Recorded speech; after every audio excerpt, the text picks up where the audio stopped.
როგორ მარტოთ რატომ ასახლებთ ამ ადამიანებს, ვის საკუთრებაა ეს და რამდენად საქართველოს წითელი ჯვრის ეს ყველაფერი კანონის დაცვის პრაქტიკაში. კანონის დაცვის პრაქტიკაში მიმდინარეობს. კანონის შესაბამისად საქართველოს წითელი ჯვარი არის სამქონების სრულყოფილი მესაკუთრე ყველა სამართლებრივი დოკუმენტაცია, ასე რომ წესრიგში საჯარო რეესტრში დაფიქსირებულია წითელი ჯვარი მესაკუთრედ, ასე რომ პრობლემა არ არის მაგ კუთხით.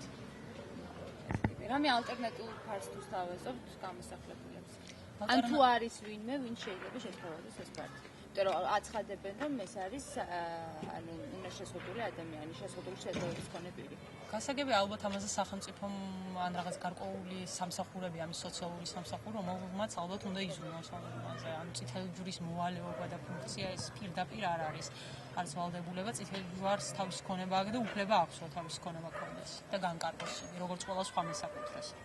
სახელი გვარი და სტატუსი თქვენი? ნატა მიცალაძე იურისტი. აქ უნდა იყო, ან ბინაში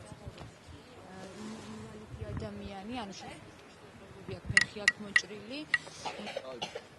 ანუ ახლა ჩვენ ჩავისაუბრეთ წითელი ჯვრის წარმომადგენლებს, ისინი აცხადებენ, რომ მათ აქვთ აბსოლუტური სამართლებრივი უფლება იმისა, რომ ისინი არიან ბინის მესაკუთრეები და მათ უფლება აქვთ გამოასახონ ეს ადამიანები ბინიდან. რას ეცხადებენ თავად ბინის მესაკუთრეები და რატომ იცავთ არა, ანუ თქვენ რა დოკუმენტაცია გაქვთ იმის ამადასტურებელი, რომ ეს ადამიანები შეიძლება და მათ აქვთ უფლება, რომ დარჩნენ ისევ ბინაში. მოგახსენებთ, ჩვენ წითელი ჯვრის ორგანიზაციის საკუთრების უფლებას ამქონებას სადავთ არხით. საქმე არის შემდეგში. მიჭირავს წესდება ამ ორგანიზაციისას საუბარი იმაზე, რომ ასეთი კატეგორიის ადამიანებს უნდა დაეხმაროს ეს ორგანიზაცია და როგორც ხედავთ, საკეთებენ სრულიად საწინააღმდეგოს. ისევე ცხოვრობენ წვრილშვილიანი ოჯახი ცხოვრობს, არის შეზღუდული უნარიანი ადამიანი, არის სოციალურ დაუცველ ბაზაში, წარმოიდგინეთ ასეთი ადამიანების კატეგორიას დახმარების მაგალითად დასახლის გარეთ. გამოუტარეს ნივთები გარეთ, ახლა არ ვიცი საწარო ეს ადამიანები ამ ღამის შეიძლება აქ მოუწოდ გათენება. თუ იმ ახლობელი არ გამოუჩნდება და არ წაიღოს თავისთან სახლში. აი ეს არის მათ წესდების საწინააღმდეგო ქმედება. გასაგებია კანონი აძლევს მათ უფლებას გამოასახლონ, მაგრამ სამაგრო წესდება უგზავნოთ მათ ასეთ ქმედებას.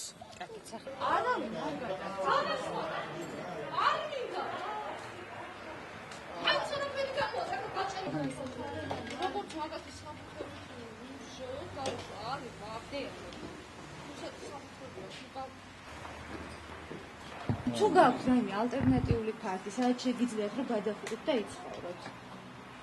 ჯერ არა. როდის აიძულებთ? და უნდა უკვე ტოვებთ ამ სახლს და სად დაპირებთ ღამის გათენებას? თეროში.